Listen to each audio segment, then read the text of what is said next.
Top quality और consistent performance के लिए सिर्फ सिल्वर पंप्स। टॉप क्वालिटी और कंसिस्टेंट परफॉर्मेंस के लिए सिर्फ सिल्वर पंप्स, नाम याद रखना। गेल्या वर्षी झालेल्या मुसळधार पावसामुळे जे हातेरी नदीवरती असलेला केटी बंधारा जो आहे, म्हणजे बांबार्डे आणि पंदूरला जोडणारा जो केटी बंधारा आहे, तो बंधारा पूर्णपणे वाहून गेलेला आहे। जो अर्धा जो भाग आहे केटी बंधाऱ्याचा तो पूर्णपणे कट झालेला आहे।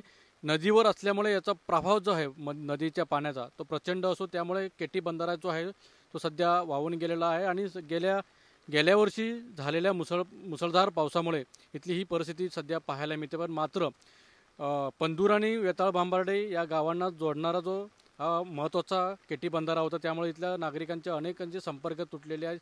शेतीला जाणारे सुद्धा लोकांचे संपर्क तुटलेले आहेत आणि त्यामुळे पर्यायी मार्ग म्हणजे जवळपास 4 ते 5 किलोमीटर अंतराचा वळसा मारून या संपूर्ण नागरिकांना या ठिकाणी जावं लागत आहे। त्यामुळे पर्याय हा ब्रिज व्हावा यासाठी ग्रामपंचायत असेल किंवा इथल्या ग्रामस्थांनी आपल्या तालुका स्तरावरती जिल्हा स्तरावरती अनेक प्रयत्न केले, पण मात्र अजूनपर्यंत हा बंधारा जो आहे मात्र प्रशासनाकडून किंवा पाटबंधारे विभागाकडून कोणत्याही प्रकारची दखल घेतली गेली नाही। त्यामुळे अजूनही हा बंधारा प्रतीक्षित आहे। त्यामुळे बंधारा हा कधी होणार याकडे सुद्धा देखील इथल्या नागरिकांचे लक्ष लागून राहिलं आहे।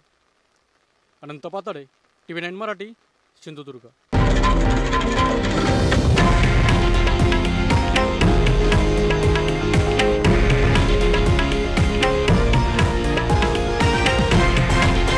हे आहे देशातील नंबर 1 न्यूज नेटवर्क आणि आपण पाहत आहात TV9 मराठी, एकमेव।